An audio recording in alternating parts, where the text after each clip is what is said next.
When you woke up Saturday and prepared yourself for Steelers Bengals, did you envision that we would be here on Tuesday talking about what we are about to talk about, Chris?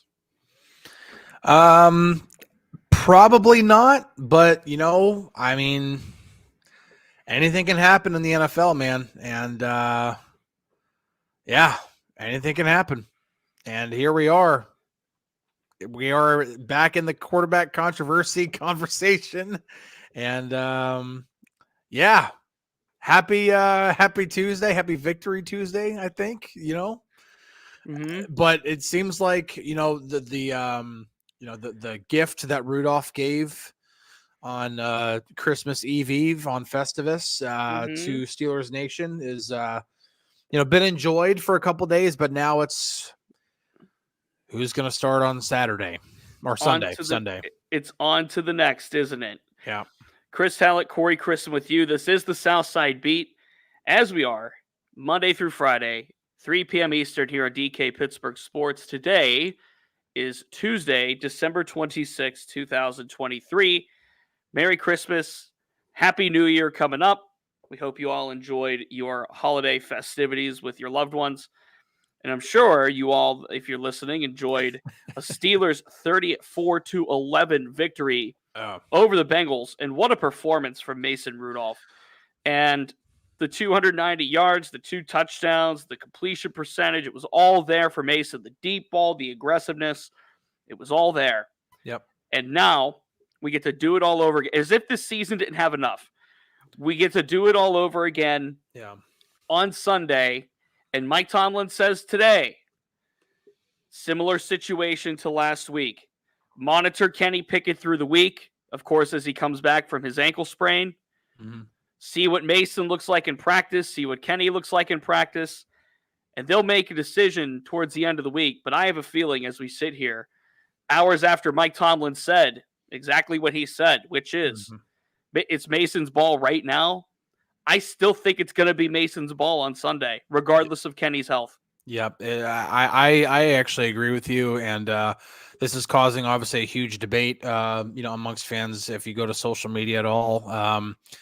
I mean, you're already seeing it. I mean, Williams saying, Kenny is QB1. Like, listen, and this is where you kind of have to read between the lines when it comes to what Mike Tomlin was talking about, because you were there. He was non-committal to if Kenny does get cleared. He's like, we don't think in hypotheticals. He's like, once we get there, we'll react accordingly. But the big difference, and this is where you have to read between the lines, is when Kenny we've had plenty of experience now of watching Kenny try to come back from injuries. He's had to come back from multiple concussions. Now he's having to come back from a high ankle sprain. When he's tried to come back from injuries before, he's still been the guy taking the first team reps.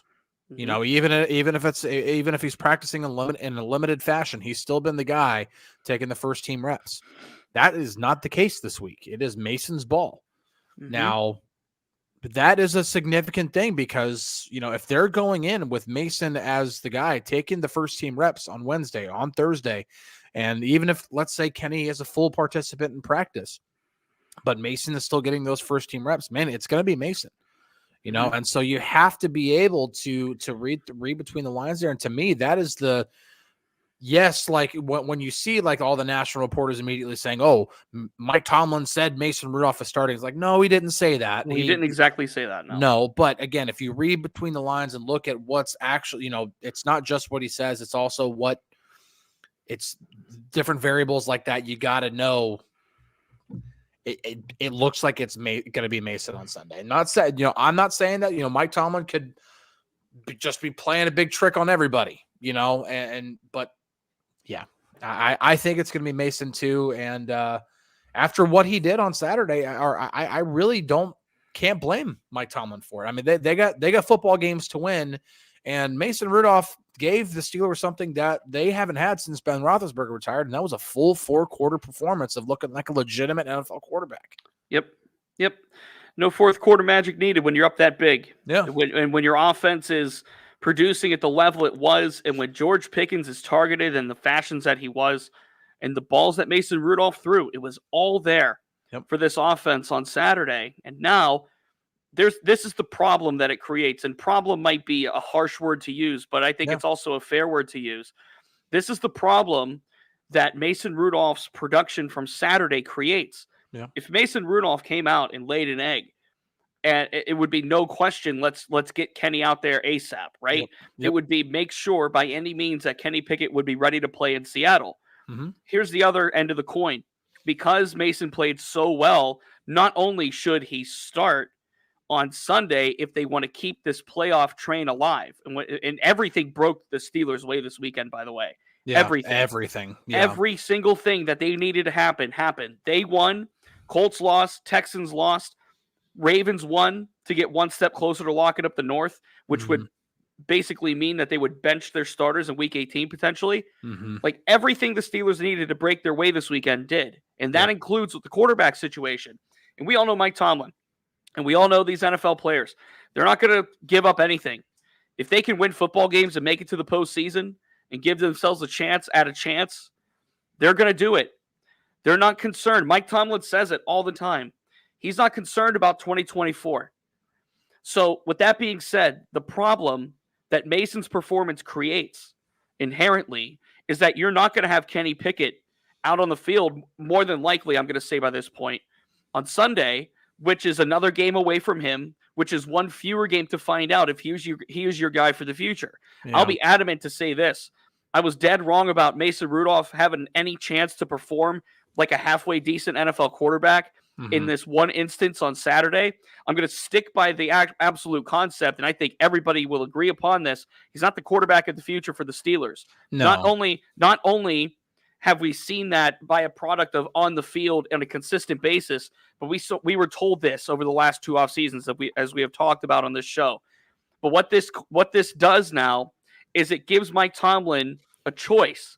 It gives him a choice between saying, do we ride that hot hand and try to win Sunday versus we have a first-round quarterback and we have to figure out he's the guy for our future. You can kill 2 birds with 1 stone if you want by playing Kenny Pickett. However, or rather, you can kill the 1 bird with 1 stone by playing Kenny Pickett, but you can't kill 2 birds with 1 stone is what I was trying to say. And this is the situation they're in right now. And I think it's a fascinating one in a way, but what does Mason Rudolph do for you for 2024? Absolutely nothing. What does Mason Rudolph do for you in 2023? He gives this team a chance to win. Kenny hasn't been able to do what Mason did on Saturday. He hasn't. This team put up a season high of points on Saturday. They had like production everywhere on all the levels of the offense. Najee looked good.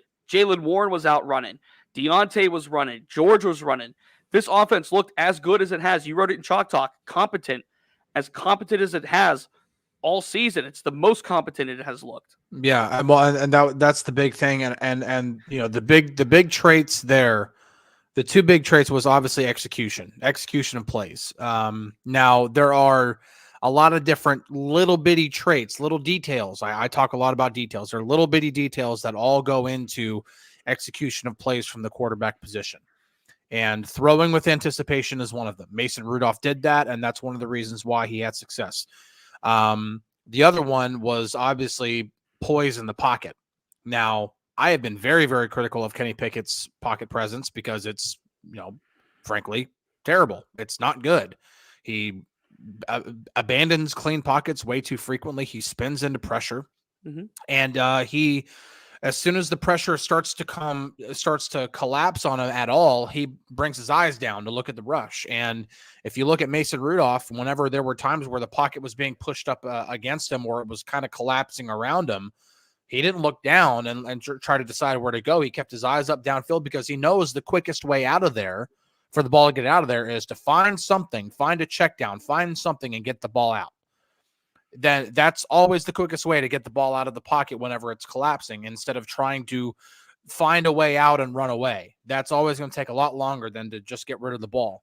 That is basic NFL quarterback stuff, and Kenny hasn't shown it. And so that's why I think that if Mike Tomlin ends up making this decision to go to Mason Rudolph in this game and Kenny's ready to go, and he still doesn't get the start, I think the Steelers are pretty much making the decision that maybe Kenny's not the quarterback of the future here. Mm-hmm. And especially when you know what's coming in the offseason, and that is a draft class that is very, very strong at the quarterback position, that if the Steelers don't happen to make the playoffs, that they have somewhat of a chance to get one of those guys in the draft, and listen, if by also doing this, you also make the decision that, hey, let's give Mason another look. Let's see how he looks when we're playing an opponent we don't know as well.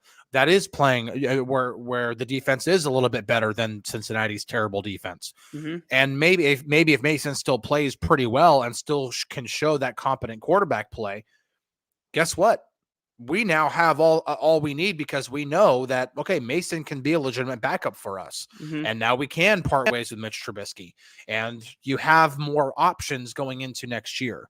So there are a lot of different, there's a lot of different ripple effects that are going to come from this decision, regardless of whichever way it goes. The worst thing that could happen for Kenny Pickett is if Mason does it again Sunday. Yeah. That's the worst thing that could happen for Kenny Pickett. It's already right? It's already a bad look for Kenny that Mason did it once. Now, that doesn't, where is it right here? Quality Cola says, I remember this guy with the glasses, being me, talking bad about Rudolph. Yeah, I'll still do it. He's not the second coming of Bart Starr, folks. He's still not that guy. Like, let's not mince words about what Mason Rudolph is, okay? He came in and had one good game. In fact, it was a great game. Bad defense. Against the bad defense. I'm not gonna excuse it. I'm not going to qualify it. I will acknowledge it was a great game, and he played exceptionally well. As Chris mentioned, he did the technical things that he had to do correctly. Yeah. He did things that Kenny Pickett doesn't do. Mm-hmm. And that's damning for Kenny. Least, yeah. But that's, number one, a bit of veteran presence right there. Mm-hmm. Number two, in a general sense, it's damning towards what Kenny Pickett has grown and developed into. He's still not all the way there. It's very clear. But even those simple things that Chris just mentioned, Mason is doing and Kenny's not. And that's damning to Kenny. Now, again, I'll reiterate, if Mason comes out on Sunday, if he starts and plays, he goes to Seattle and he does exactly or similar to what he just did against the Bengals, that's going to be the worst possible thing that can happen for Kenny Pickett. And look, there still is the component of, you have to figure out if Kenny Pickett, you being Mike Tomlin, Art Rooney, Omar Khan, and the powers that be on the South side, they still have to figure out if Kenny Pickett's the guy for the future. Yeah. They still have to determine if he's going to be the guy for 2024 and beyond.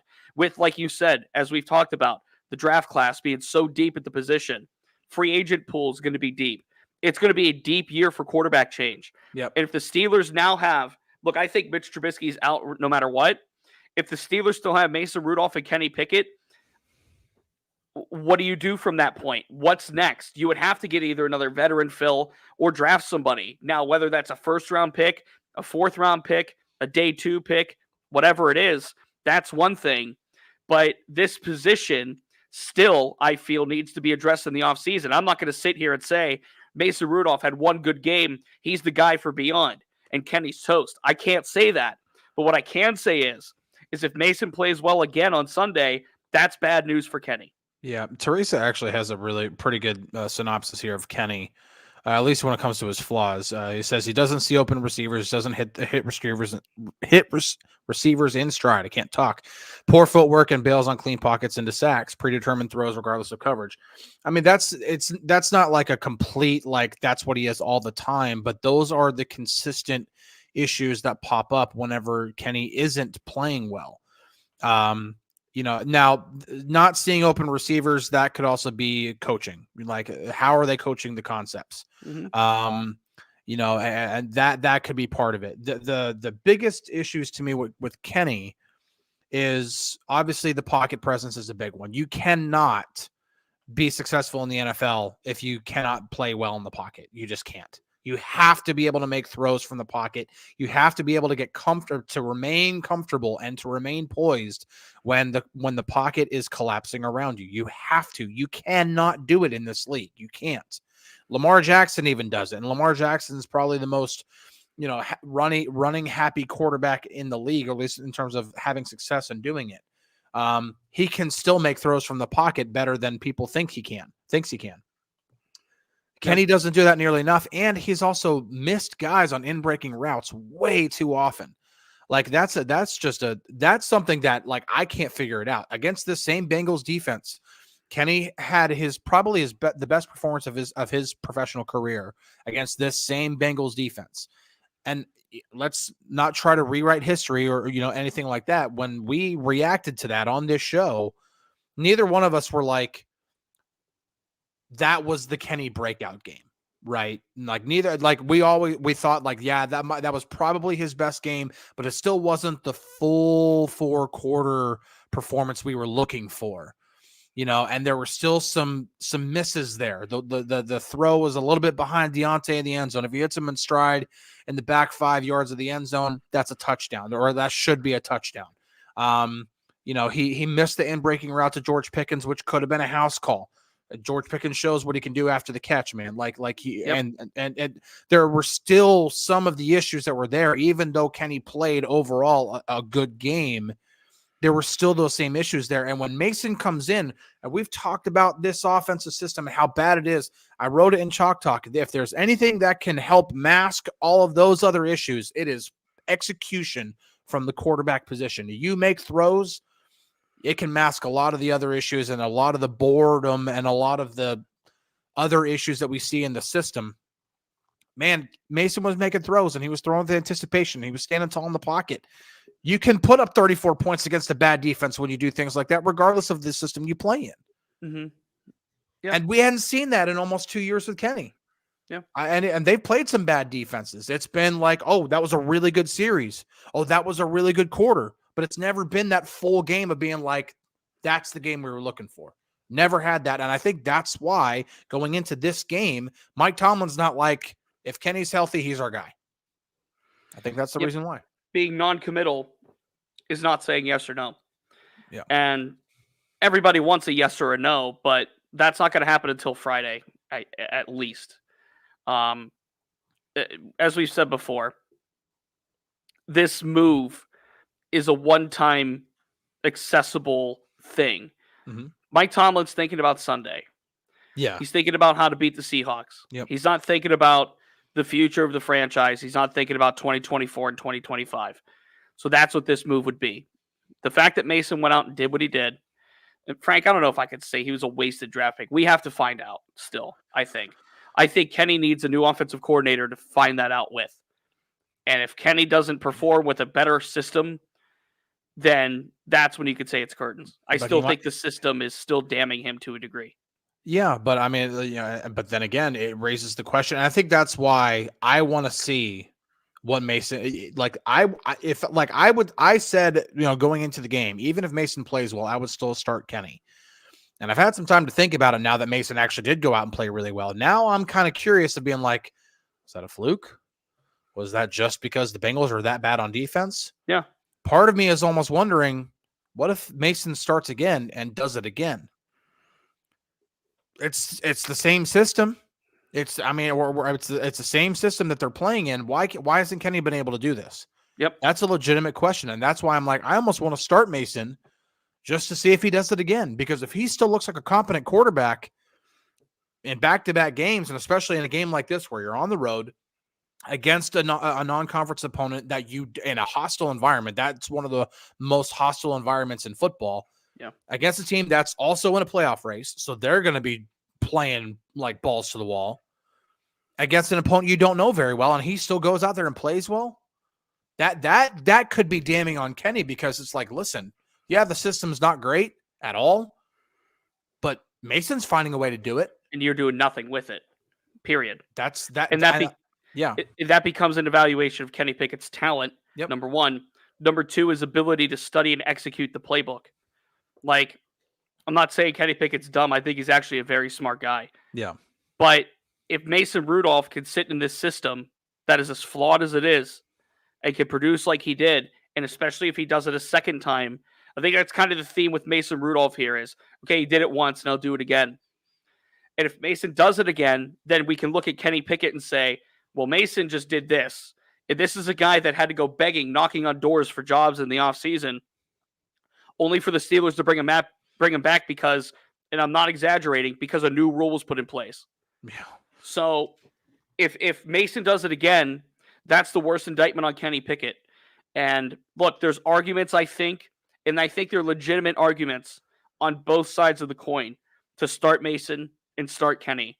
They're pretty obvious arguments to make. Mm-hmm. And they're both very attainable arguments to make. You start Mason because he's hot and you want to find a way to get in the postseason.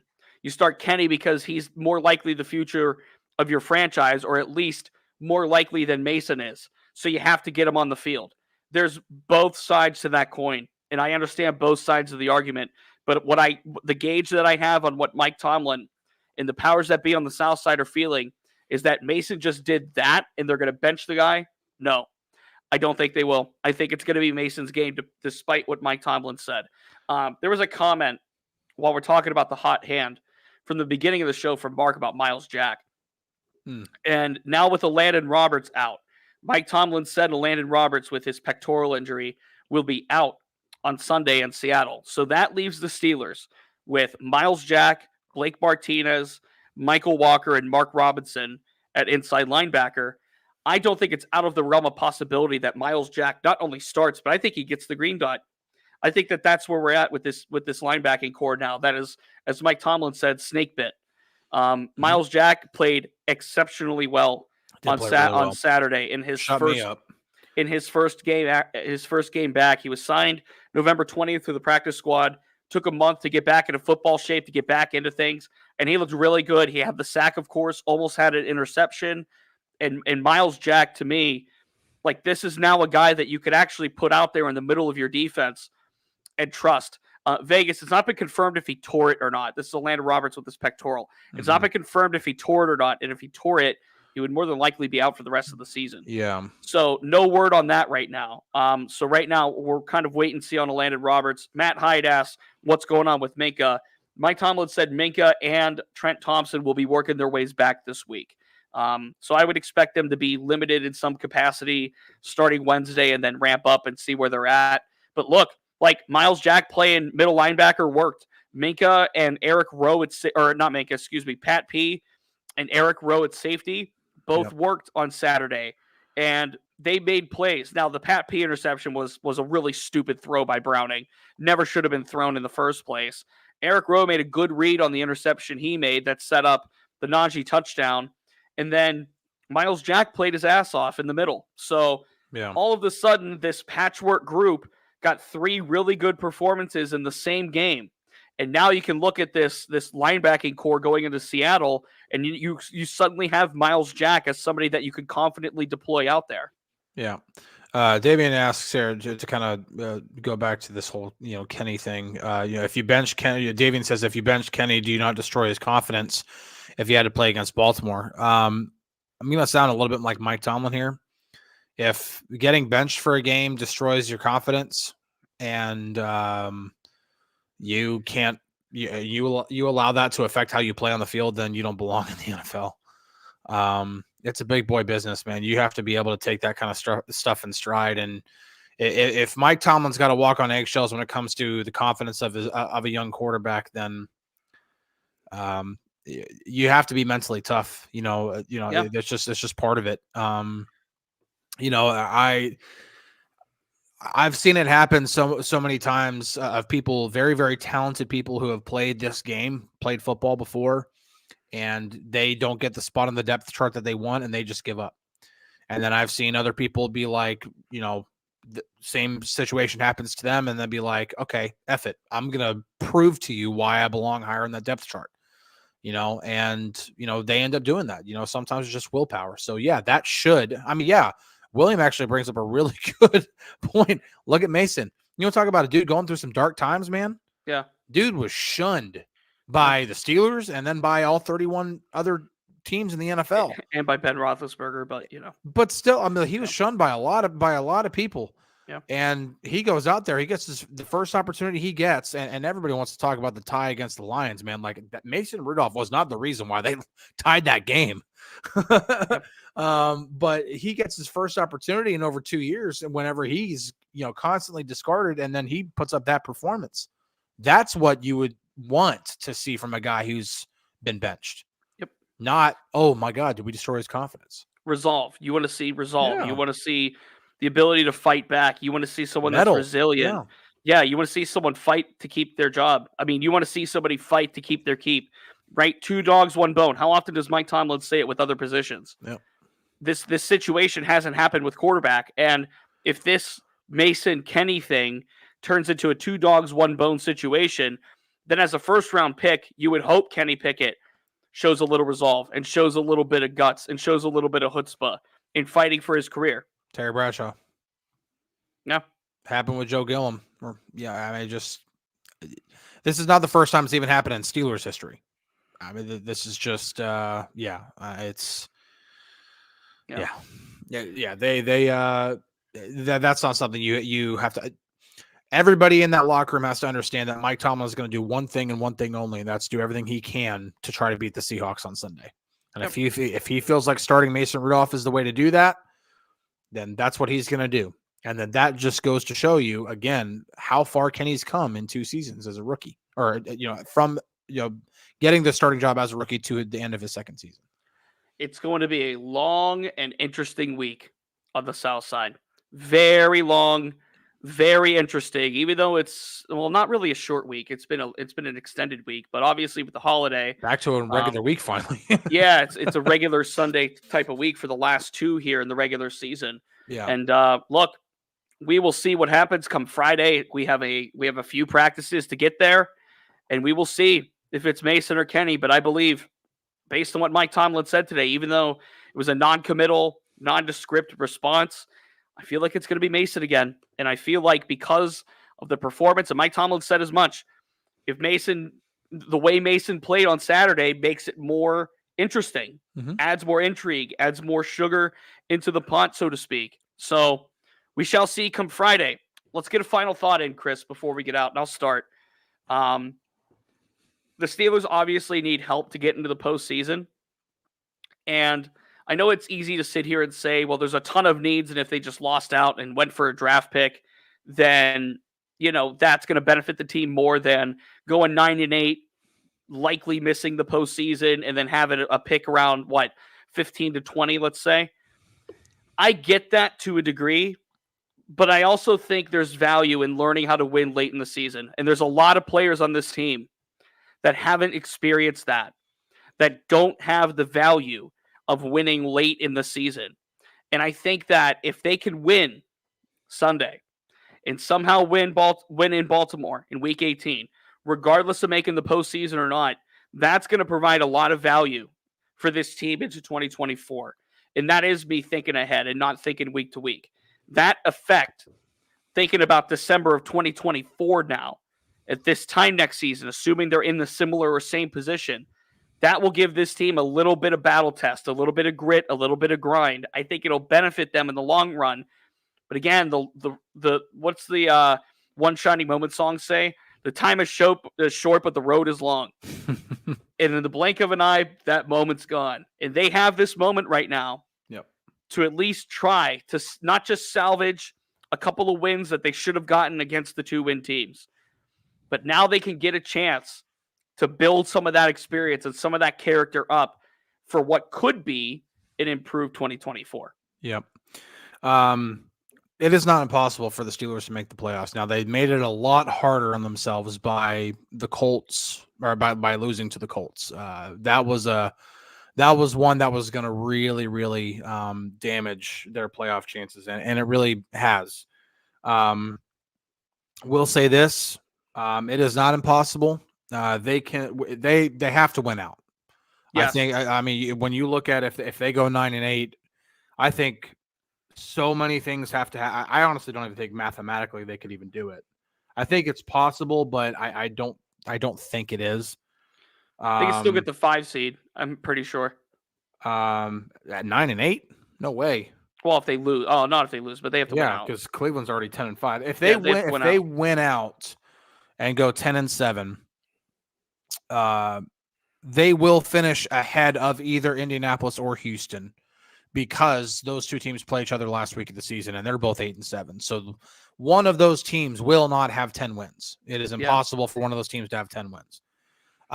So if the Steelers won out, they would automatically leapfrog whichever team that is, and that's good because that's a team that obviously has a tiebreaker over them. If one of them does finish with 10 wins, then obviously head-to-head tiebreaker, they lose. Yep. So the other thing that needs to happen is they need either Jacksonville to lose or tie a game, because that would then put them down to, at best, a 9-8 record. Or Buffalo needs to lose one of their final two games. Yes. Because Buffalo would then be 10-7. But if they lost one of their final two games, their conference record would be 6-6. And the Steelers' conference record would be 7-5, so they'd have the better conference record. So they would have that tiebreaker over the Bills. Yep. So there are multiple ways to happen. Obviously, the easiest way would be to win out and then have Jacksonville lose or tie a game. But also Buffalo plays Miami last week of the season. Now Miami might be resting their starters. You never know. But even if Miami rests their starters, that's still a good football team. So I don't know. It's still possible, but I agree with you. Going into tank mode was never going to work. Rico, thank you so much for the contribution. Yeah, Rico, $10. He says, I'm happy for Mason back up to Ben where he had little chance to play, no stiff in free agency. Signed a third string and kept his head up and kept working hard. Yes. I mean, again, that's what you want to see from a guy, who isn't getting the opportunities that he wants. And you could see it on his face in the post-game press conference, man. I feel so I'm so happy for him. You could just see he exercised some demons on Saturday. And it was good to see. So, I do think it's gonna be Mason Sunday, and I think it raises a lot of questions on what to do with Kenny, going into the offseason. I think those questions are going to be there regardless, just because when you hire a new offensive coordinator, what's he going to want at quarterback? But they need to go for it. This team needs to learn how to, and listen, this AFC, Baltimore might be the only team that looks like a team, and maybe Miami too, that looks like a legitimate team. Everybody else, it's like they look pretty beatable. I'm not ready to go that far as to say the Steelers could go win a couple playoff games here. Not saying I'm not ready to go that far. Not saying that. I know. Just saying, the Chiefs all of a sudden look like they've been Taylor Swifted. I mean, I don't know how else to put that. The Chiefs all of a sudden don't look like the Chiefs anymore. Well, I mean, they didn't address wide receiver or offensive line much. Patrick Mahomes does not look the same. He got banged up, beat up against the Raiders of all teams. And Travis Kelce is 35 years old, and it looks like he's 35 years old. So, Kansas City's vulnerable, at least on the offense, which you couldn't have been able to see. You wouldn't have been able to say over the last several years. Now, believe me, Kansas City looks vulnerable. I'm feeling it. I got Patrick Mahomes in one of my leagues, and it's one of the main reasons why I did not succeed in that league. I lost by 8, and I faced Amari Cooper. That's enough said. Oh. Amari Cooper in my semifinal put up 66 points against me. 66. And I had Puka, who put up 40 for me. So I had Puka put up 40 Thursday. I'm like, all right, good start. Then I lose by 8 because I lost in my semifinal too. Sucks. Yeah, but I'll have a chance at a third. We're okay. Yeah. All right. Long week ahead of us here on the South Side as I give my nose a little itch. Long week ahead of us on the South Side. Will it be Kenny Pickett? Will it be Mason Rudolph? We'll likely find out Friday, but we still have Wednesday and Thursday to get there. Stay tuned right here to DK Pittsburgh Sports. Yeah, it's Taylor Swift's fault. Kansas City receivers can't catch, says Lori. Dude, I was joking about the Taylor Swift thing. It's not Taylor Swift's fault. Well said. Chris and I will be back tomorrow on Wednesday where we will hear from Mason Rudolph. I will be on the South Side, low quality, low environment, just absolutely in the gutter. Same with Thursday. And then Friday, we'll convene and find out who's starting at quarterback. We'll see what happens. But for now, DK and Remote are coming up in about 25 minutes right here on DK Pittsburgh Sports on YouTube, live where you found this. Until tomorrow, he's Chris Halicke, and I'm Corey Crisan. This has been the South Side Beat. We are on to Wednesday. Cheers, everybody. Have a good day.